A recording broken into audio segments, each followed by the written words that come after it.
എവിടെ ആയിരുന്നു രണ്ടുപേരും? കുറെ നേരമല്ലോ പോയിട്ട്. എന്ത് ഞങ്ങക്ക് ഇച്ചിരി ലേറ്റ് ആയിട്ട് വന്നുകൂടെ? കുഴപ്പമൊന്നുമില്ല. സാറിന് എവിടെയെങ്കിലും പോകാനുണ്ടായിരുന്നോ? ഒരു സ്ഥലം വരെ പോണം. എവിടെ? ഇവിടെ അടുത്ത് വരാം. മർലിനെ കാണാനായിരിക്കും. പിന്നെ ഈ വീട്ടിൽ നിന്ന് ഞാൻ പുറത്തിറങ്ങിയ ഉടനെ മെറിനെ കാണാനല്ലേ പോണത്? ആ ചാവി ഞാൻ പോയിട്ട്.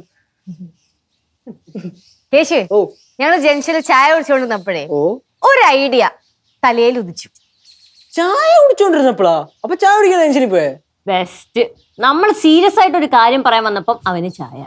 അപ്പൊ ചായ മാത്രമേ കുടിച്ചോളാ? അല്ല, നല്ല ചൂട് മുരിഞ്ഞ ഉഴുന്നുവടയും പരിപ്പുവടയും പഴംപൊരിയും എല്ലാം. അപ്പൊ ഞങ്ങൾക്കില്ലേ? ഞങ്ങൾ മറന്നുപോയി. എപ്പോഴും വീട്ടിലിരിക്കണ ഒരു കാര്യം ഓർക്കാൻ പറ്റൂ?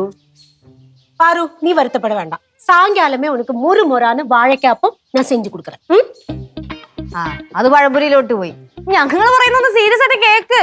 നിങ്ങൾ പറഞ്ഞിട്ടില്ലല്ലോ ഇതുവരെയും. അമ്മായി ഷൂട്ട്. എടാ കേശു, ഓ മുകളിലത്തെ നിലയില്ലേ? മുകളിലത്തെ നില ഒരു യൂസും ഇല്ലാതെ വെറുതെ കിടക്കുമല്ലേ? മനസ്സിലായി. മേളത്തെ നില വാടകയ്ക്ക് കൊടുക്കാൻ പറ്റില്ല അമ്മായി. നമ്മൾ അന്ന് എല്ലാവരും സംസാരിച്ചപ്പോ എന്താണ് പറഞ്ഞത്? മേളത്തെ നില വാടകയ്ക്ക് കൊടുത്തു കഴിഞ്ഞാൽ നമ്മുടെ പ്രൈവസി പോവും. സോ നടക്കില്ല.